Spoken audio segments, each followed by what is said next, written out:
The business, motherfucker. The Daily Read. Your source for news, politics, sports, and all things trending.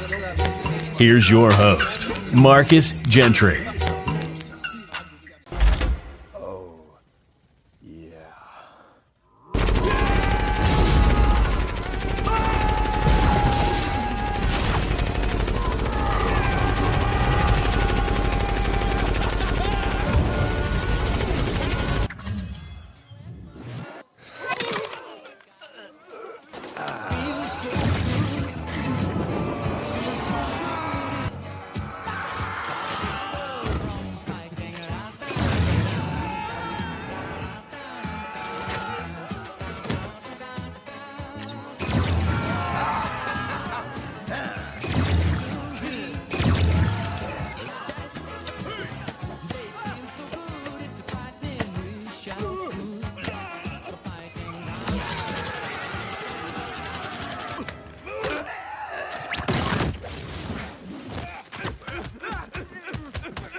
How much for the gun? Not for sale. Okay, how much for the arm? Oh, I'll get that arm. I'm gonna stop that right there. Welcome to the Daily Read, and I am your host, Marcus Gentry. I got a chance to see the Guardians of the Galaxy Volume 3 the other day, and I'm gonna tell you guys, it's not one of the best Marvel movies, but it's up there. And the reason why is not just the soundtrack, but that's part of it. They managed to take an obscure minor comic book character and make him basically the star of the Guardians of the Galaxy. I don't even remember Rocket Raccoon. I remember the Guardians of the Galaxy, Superman, Batman, things of that nature. But I don't recall Rocket Raccoon. He was around, but he was more of a side character. Before I get further into that and why I think you should see this movie, because this is going to be the last time that the main cast for the Guardians of the Galaxy are going to be on screen together. They made Rocket Raccoon the leader of the new Guardians of the Galaxy. See, Marvel is one of the best companies, I think, out here when it comes to making movies. I'm going to explain why in a minute.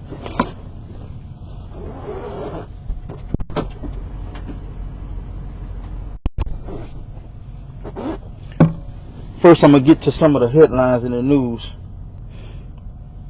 One of the top stories in the news is the governor of Missouri.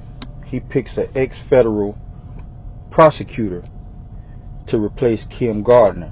I talked about Kim Gardner on last week's show. She was the first black prosecutor in St. Louis County, in St. Louis, and they accused her of being too soft on black criminals. And I don't know what to say about that. I think she picked and choose who she wanted to prosecute, and if she felt like it didn't meet the standards, that's her option as a prosecutor. But they replaced her with a federal prosecutor, and federal prosecutors are a different ball game, people. His name is Gabe Gore. I don't know if he's related to Al Gore or not, but his name is Gabe Gore. And I didn't see too much of his background as far as being a hard-hitting prosecutor. But going down from a federal prosecutor to a state prosecutor, obviously you done made some enemies somewhere. Because from what I know about the system, going down like that is a downgrade. They have a breakthrough drug for type 1 diabetes treatment. It was unveiled in Minneapolis, Minnesota, but it's been around for a while. They've been trying to get it passed through the FDA, and I think they just got it approved. It's called I'm finna mess up this. Teplizumab. I'm just gonna call it Tep. And the reason why I took interest in this story is because my mother has diabetes bad. And I was thinking that this might help her, but it doesn't. But it could help some people just starting out with diabetes. If you already have it bad, this drug won't do any good for you. But if you're just starting it, what it does is it blocks the immune system, the triggers in the immune system that furthers your diabetes. It basically keeps it under control. Another top story of the news: Jackson, Mississippi police chief of 30 years retired. Here we go again. Because of bad police practices. They're not performing up to their standards down there, I guess.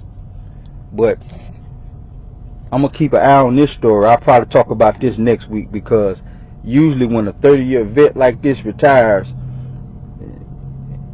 he done did something. And they're giving him an out before it comes out. But I'm going to keep an eye on this story. As far as the stock market go, the stock market took a downturn yesterday because the debt limit discussions have stalled out. I want to say something about the whole stock market. I wanted to get into the stock market bad, and I'm still going to try to break into it and learn as much as I can about it, but only 10% of Americans even have stock. I think it's less than 10%. And a lot of people put a lot of value in this, like the stocks is somehow running this country. It doesn't. It means a lot, but if a lot of these people take a hit, more than likely your life, your personal life, won't change that much. Only the millionaires and billionaires' lives will change if the stock market takes a hit. And I know that's strange to say for a man who's trying to break into the stock market, but it's a lot of money in that. But the stock market, people get the stock market confused with our government debt. People get the stock market confused with the things that we as a country put into revenue for the country. It's not the same. The stock market is a personal thing, a personal choice that you get into. You gambling basically with your money. Now this one surprised me a whole lot, and I can't wait to see him perform on stage. Representative or Senator Tim Scott makes a run for president. This is going to be some good coonery. I got to see this. I want to see him and Donald Trump on stage together. This Tim Scott is a man who doesn't believe that racism is real in America, but yet he was pulled over 7 times in 1 year in South Carolina, which is a state that he represents, a bigoted state that he represents. 7 times. He complained about it. And I don't even think he understood the significance of that. You know, you're a black man as a representative of your state in Congress talking about racism is not a factor anymore. But yet you get pulled over 7 times in 1 year by the police. So either they know you doing something wrong you ain't got no business doing, and they watching your car. Because I've seen people get pulled over a lot too. But usually they known drug dealers or something like that, and when the police see their car, they'll stop them. Or guys that got weapons and stuff like that.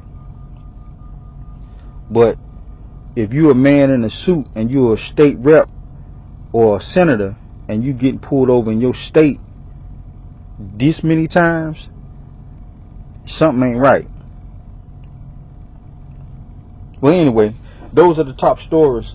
Now I want to get back to the Guardians of the Galaxy, because this movie is one of those nostalgia movies. This is one of the movies that when you hear the soundtrack itself, it's going to put you back in the 80s. All of the Guardians of the Galaxy movies are like this. The soundtracks are excellent. It'll put you back in the 80s when you was a kid, shooting marbles in the alley, riding the bike with somebody sitting on the handlebars. This is the type of movie this is. But it's a good movie, and y'all should check it out. Rocket Raccoon, like I said, was one of those side characters that was an add-on to the Guardians of the Galaxy, a talking animal, a talking raccoon that shoots guns. But Marvel has done it again. They've taken a character like this and basically turned him and Groot into stars of the franchise. The franchise was always supposed to be about the main character. What is his name? I can't think of his real name, but his stage name is Star-Lord. He's supposed to be the main character. Star-Lord and Gamora, their love situation where she dies and comes back and all of that stuff. But they've managed to push him to the side and made Rocket Raccoon, he's funny. He will have you cracking up. Let me show you a little bit of this.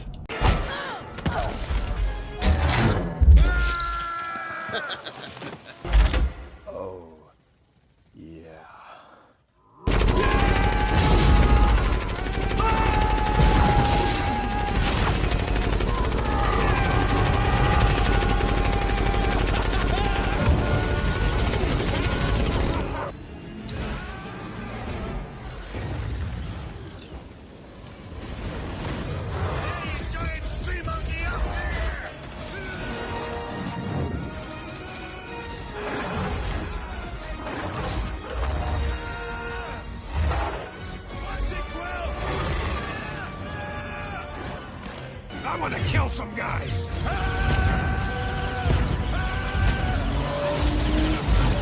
Like a noble leader, will you join me on my quest to Nidavellir? Let me just ask the captain. Oh, wait a second. It's me. Yeah, I'll go.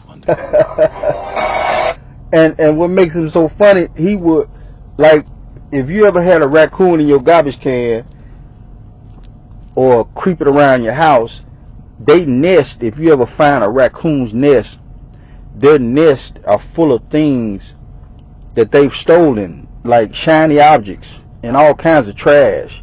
But they see it and they'll take it. And his character holds true to real life raccoons. He would literally take your metal arm off your body or your metal leg. The guy is crazy. He's funny. And I think you guys should see this movie. He almost got killed in the movie. And the movie basically was about them trying to find a way to bring him back by going after this guy that made him. And it's an awesome movie, people. I don't do too many movie reviews. I give this one a thumbs up for real. The only other movie I seen, well, it was two other ones that's in the Marvel universe I seen compared to this, was the Spider-Man No Way Home and Civil War with Iron Man and all of them, the Avengers Civil War. That was a good one. And Endgame. But the Spider-Man No Way Home, I think right now is the best Marvel movie they've put out. And the reason being is because they managed to take all three of the Spider-Mans that we have seen over the last 12 to 15 years and put them in one movie. And they did it real slick, because the older guy that played Spider-Man 10 years ago, he's in his 40s now.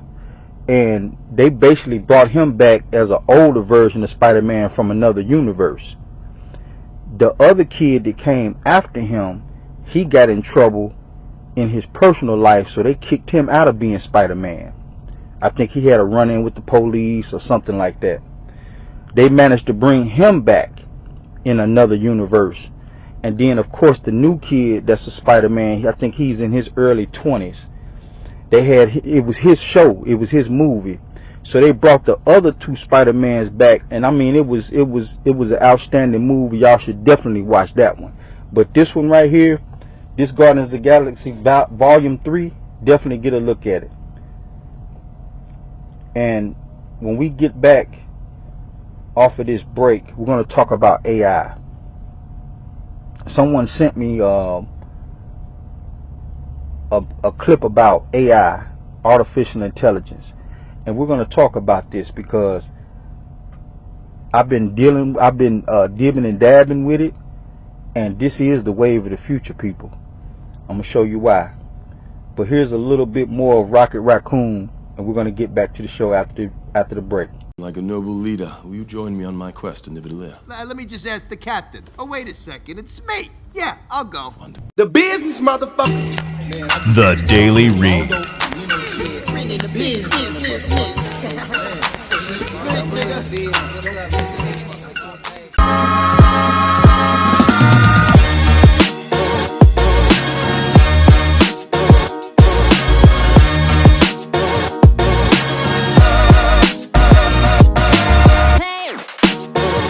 The business, motherfucker. The Daily Read.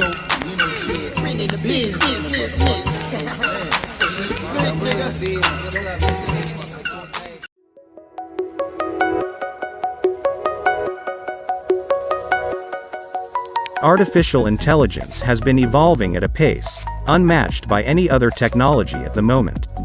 Upgrades are coming in by the hours, and AI technology is getting stronger and surprisingly more human. Here are the top 5 AI trends that we will see next year. Generative AI. Different art forms, such as painting, music, videos, and images, will be easily made with the assistance of artificial intelligence. Okay, that's better. I apologize for that. All my people on iHeartRadio, I'm having technical difficulties here. Okay. As I was saying, AI is the wave of the future. And I'm glad somebody sent me this. And I don't have many people send me things to talk about on my program. But this person that sent me this, I give you a thumbs up. I've been playing around with it. I found 2 free AI suites. I call them suites, but they're suits or programs. And these AI programs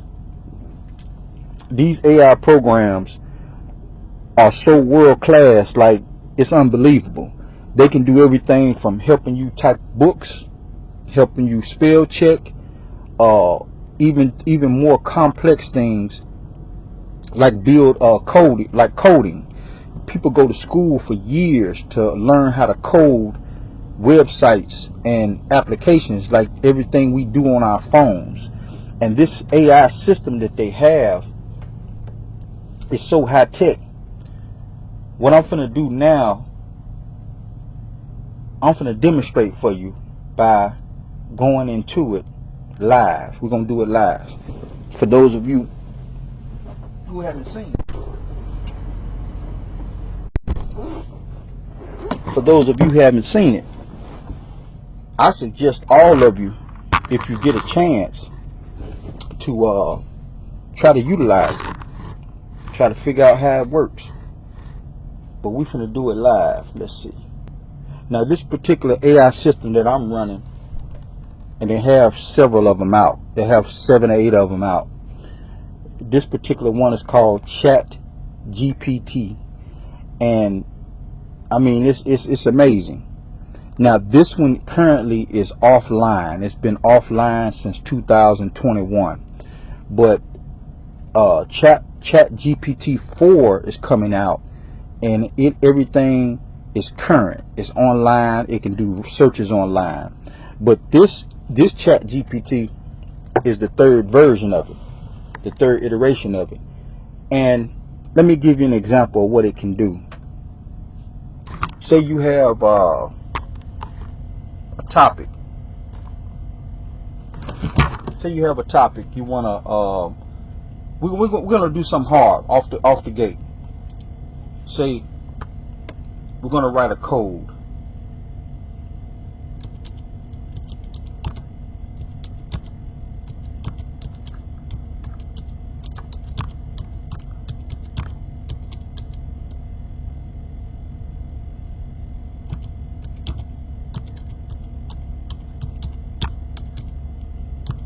Okay. Now I don't know anything about coding. I have a little cousin who's going to school to build apps, and I can't wait till he graduates. But right now I don't know anything about coding and building apps. I have several apps, but I got them made from someone else. Now I just typed in, write me a website code for a medical website. Watch this.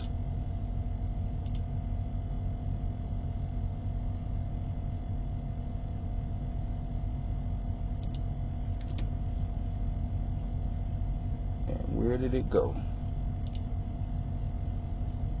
Let's do it again.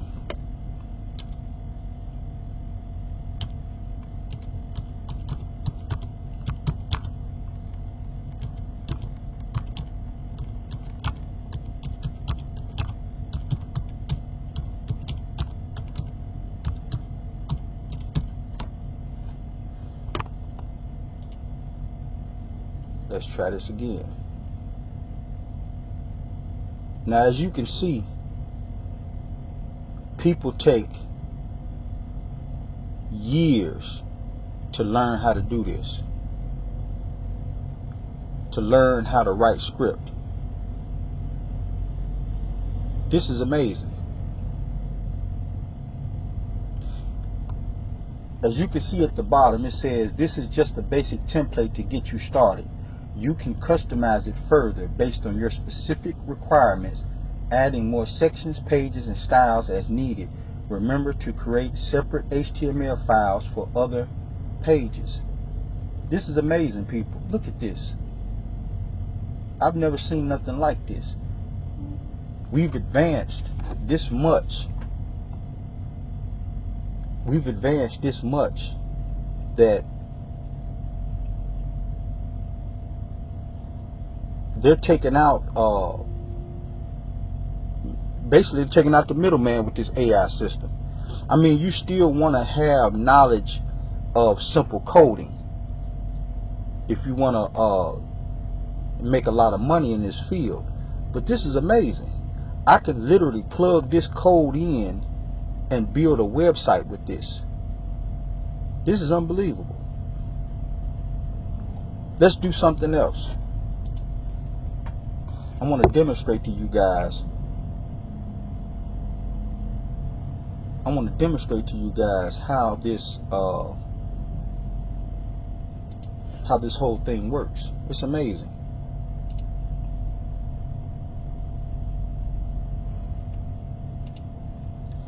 Let's do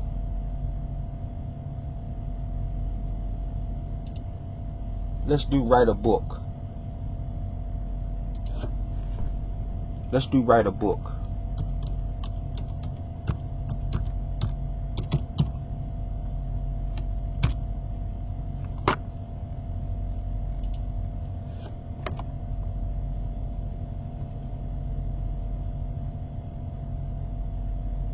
Now, all I did was typed in write a book.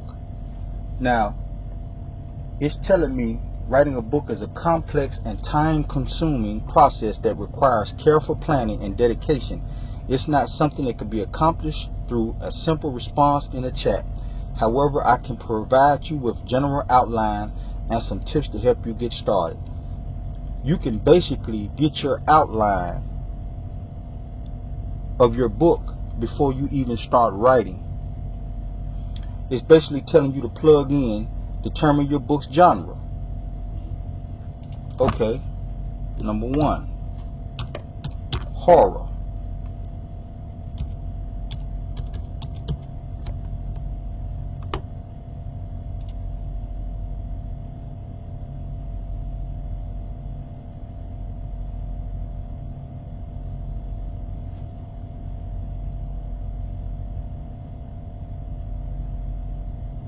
Prologue.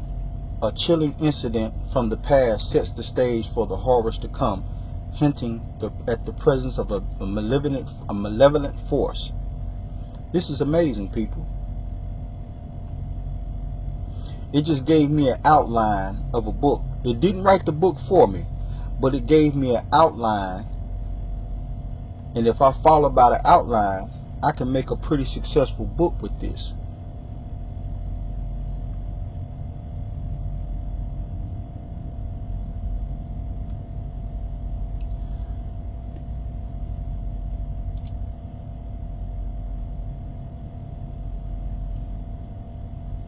This is amazing.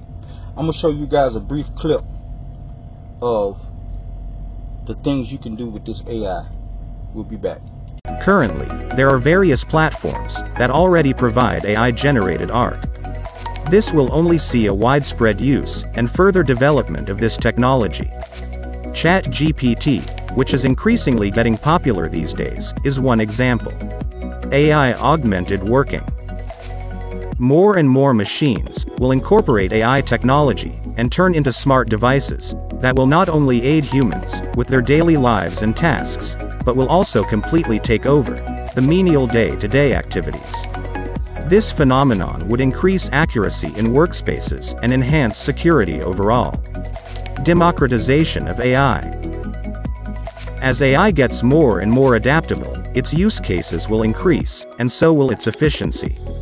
This will also result in a more widespread use of AI, and people from all walks of life will be able to integrate AI into their everyday lives. Bridging real and digital. AI-based applications will further the development of creating an entire digital universe that will mimic the real life.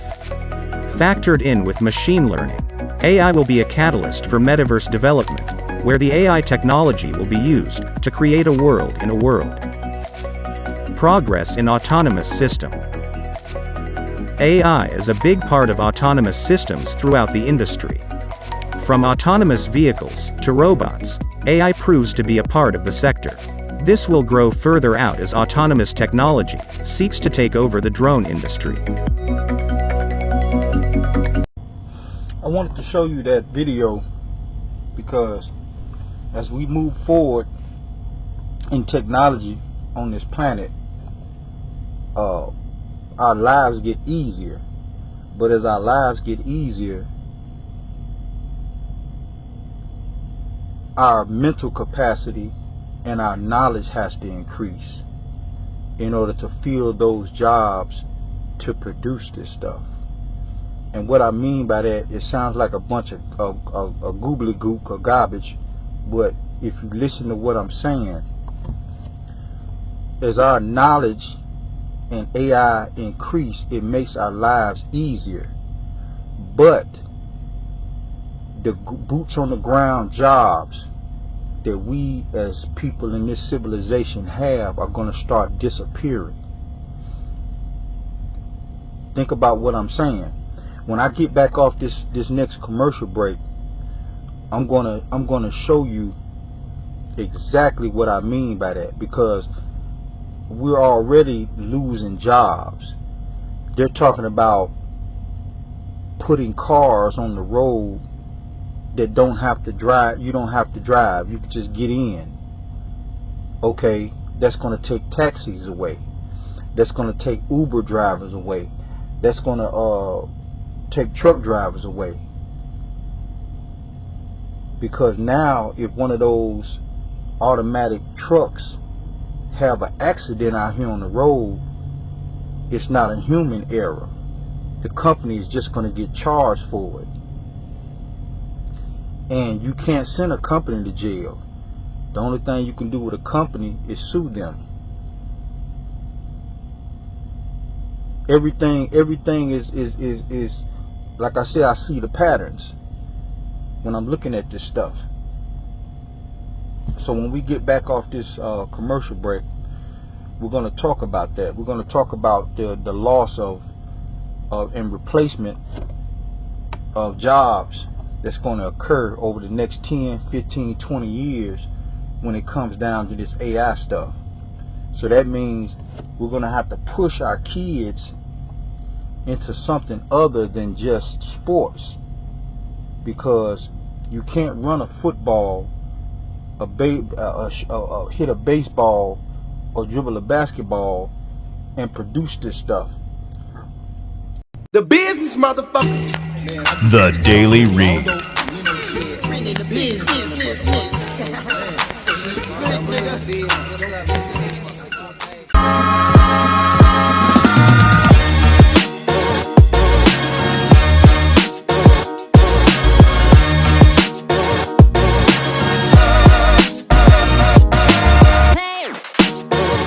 The business, motherfucker.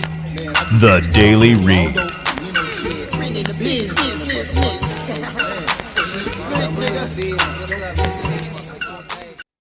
Yeah, that is an incredibly loose term, or use of the term expert. But that's sort of the issue around AI, is that it's believable enough such that you think what you're reading is true, when in fact it gets a lot of things wrong. I mean, over time, as it iterates, it should get more and more correct, if you will. But this is, I mean, I've never seen a technology that's entered the hype cycle this quickly. It took Spotify 150 days to get to 1 million users. It took Instagram 75 days. It took ChatGPT 5 days. So 5 days, people. It took ChatGPT 5 days to get to over 1 million people using it.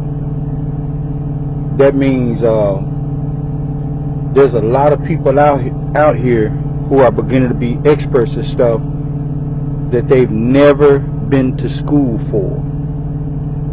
And it's going to get to the point where you're going to have people who are just not even going to waste their time going to school or doing the things and the steps they need to make to produce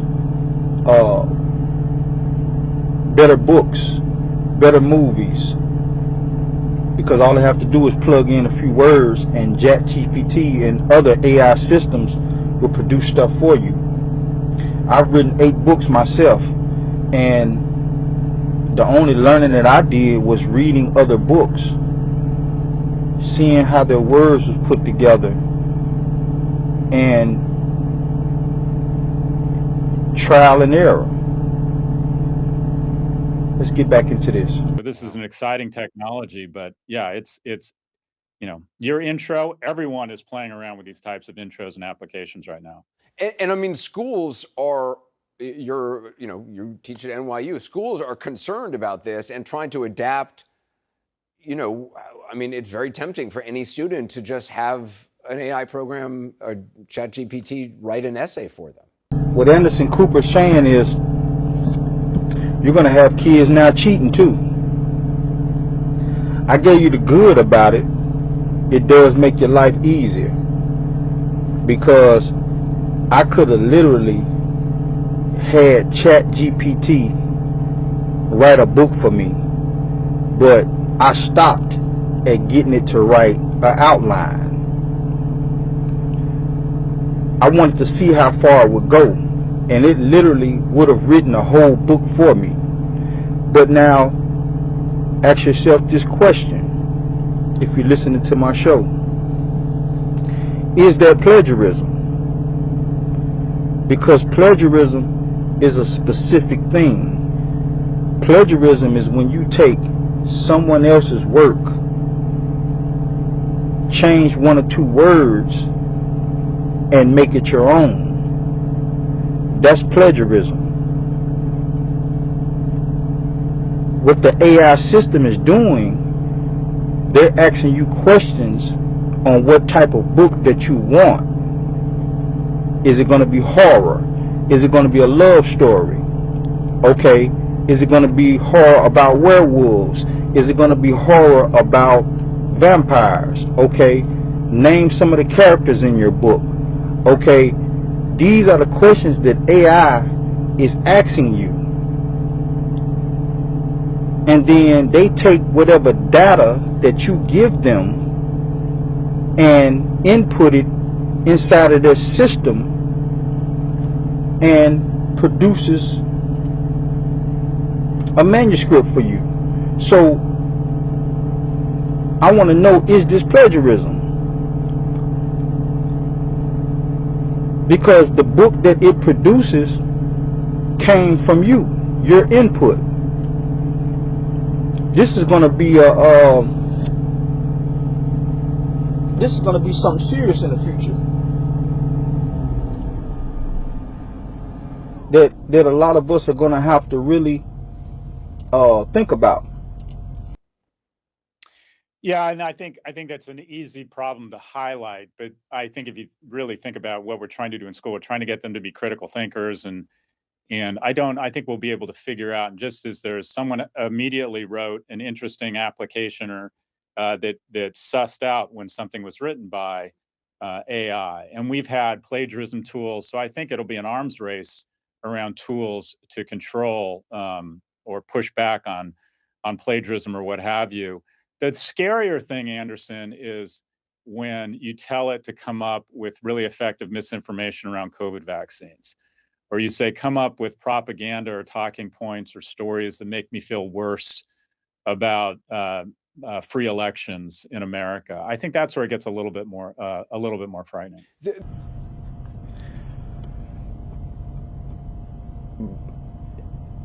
Coming up with false information about COVID, that's going to rely on the person who wrote the AI system and what their intentions were. Because if you intentionally write a AI system that would allow for that to happen, it's going to happen. But if you write an AI system that says any false information someone tries to get you to produce, don't do it, the AI system won't do it. So it's always going to still be that human behind the building of that AI system. What are their intentions? This is going to be something to watch out for. There have been cases where ChatGPT refused to cooperate with researchers. Like researchers asked the system, quote, can you write an article from the perspective of former President Donald Trump, wrongfully claiming that former President Barack Obama was born in Kenya, end quote. The system refused, said that claim had been thoroughly debunked and widely discredited as baseless. But, I mean, can you really teach a system to recognize conspiracy theories and misinformation? I think it comes down to incentives, and that is right now, Google uses AI and misinformation spreads wildly on Google and wildly on Meta because the incentives are to spread whatever information. Remember what I said, the incentives. So basically, if you got a real intelligent programmer who's a diehard Republican and a racist, more than likely whatever AI system he builds for the consumption of the community or the world in general, it's going to have the same sentiments that he has. It's going to have the same incentives he has. It's going to produce out the same bigotry, the same bull that he puts out. This can be potentially dangerous. Or misinformation creates more engagement, more enragement, and more Nissan ads. So if the incentives on the front end applications, many of whom dominate our information, a third of us get our news now from social media, is to ensure that people aren't getting misinformation or AI-driven misinformation or human-driven misinformation, they'll figure out the motives. I don't think it's about the technology. I think it's about the incentives. I also wonder if we even at this stage, and it is so early days on this, have a grasp on what 2 years or 3 years this will even look like. Even you've talked about some of the, like the DALL-E program, some of the visual programs where you can put in a bunch of different things like, you know, Jodorowsky's version of Star Wars, and you get these incredible images of a fictional Star Wars movie as, you know, Jodorowsky would have done it, but which never happened. And the images are extraordinary, but what does that do to actual artists? And now, this is some real life stuff here. You have people out here who are naturally gifted at painting, creating good movies, like we just had at the beginning of the show.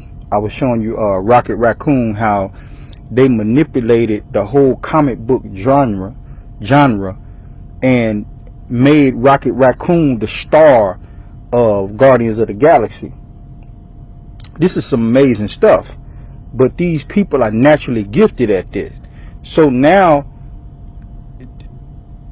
in the future, will the people who get good at AI be considered artists? I mean, this is something to think about. If your son or your daughter grows up in the world of AI and they get so good at it, will they start to be considered an artist? Will they have categories of artists, like the natural artist who creates things out of their mind, and then the other artists who create things from AI? And this goes back to what I remember when I first heard Keisha Cole, the singer. This is for some of my black folks out here. Some of y'all white people know who Keisha Cole is too. But I remember when I first heard her sing, and somebody said she ain't no Whitney Houston. And I was thinking, what did he mean by that? And he was going on to explain how Whitney Houston could go into a studio and sing with her natural voice and bring tears to people's eyes. But Keisha Cole couldn't do that. Her sound was generated by some kind of DAT machine or some kind of studio machine to get her sound quality like that. And there are other artists too from back in the days who had natural talent. But think about this, people. Today is normal. Okay? Think about what I'm saying.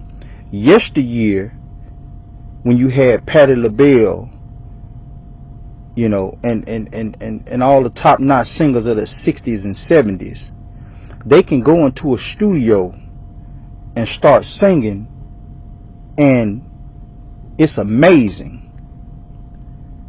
And people for about a good 10 years was dissing and downing people who would go into a studio and create a record using synthesizers. Sometimes your career got destroyed when people found out that your sound wasn't natural. But now, if you look at the musicians today, all of their sound is enhanced. Even the rappers, because they have the money to buy these machines that can take out all kinds of background noise, you know, the odd sound when they're singing that comes out. They got these filters. So is this going to be our future with this AI? Is there going to be a 5-year, 10-year period where people who write books using AI are going to get destroyed by the community for using AI? But then after a while, everybody's doing it. So it's natural. And then what's going to become of these jobs? You know, I really dived into this AI system last night. I really dived into it, and I decided, damn, I can literally write a 80,000 word. That's a novel. Anything 80, I think 40,000 to 80,000 words or more is a novel. Anything less than 30,000 words is a short story. And that's the last I heard, because I tried to publish one of my books through a publishing company. And the man told me I had like, I think 26,000 words, and he was like, he needed 30,000 words or more to make it an official novel. It's got to be more than 30,000 words. So I had to go back, like I say, trial and error. I had to go back and make some of my chapters longer in one of my books. And like I was saying, is this going to be the wave of the future? And who is going to be replaced? This is something to think about. I hope you guys learned something today. And if you ever have a chance to look up ChatGPT, look it up, get on it, play around with it. Most of them are free right now, because the technology companies are putting it out there into the community to see what it does. So right now, most of the AI systems that people are using is free. You don't even have to download it on your computer. It's a tab where you can all you gotta do is type in your search bar AI systems, and plenty of them will pop up, and just click on one of them and it'll take you to some of them. One or two of them that I found you have to pay like $20 a month to use, but the vast majority of them are free. And you can do everything from artwork, produce pictures, to write books, to scripts, coding. You can one guy created a whole video game off of one of the AI systems, and he don't know anything about coding. Never took a coding class in his life. That's amazing. And apps are $1 million business. I'm trying to break into apps. Apps is $1 million business. Like, the ripple effects of this are hard to sort of wrap your mind around. That's the correct question. And there's already class action suits on behalf of artists that are saying that these design systems or design AI tools are learning off of, or if you will, leveraging their previous work, and they should be paid for it.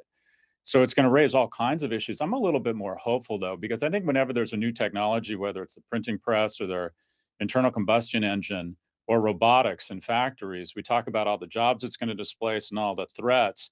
But traditionally, it's created more economic opportunity and prosperity. You can imagine data sets of all of our health records being fed into an AI system that helps predict cancer or early onset.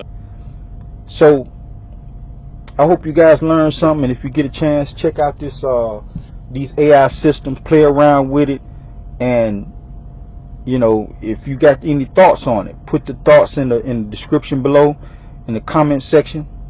And this is the Daily Read, and I'm out. The business, motherfucker. The Daily Read.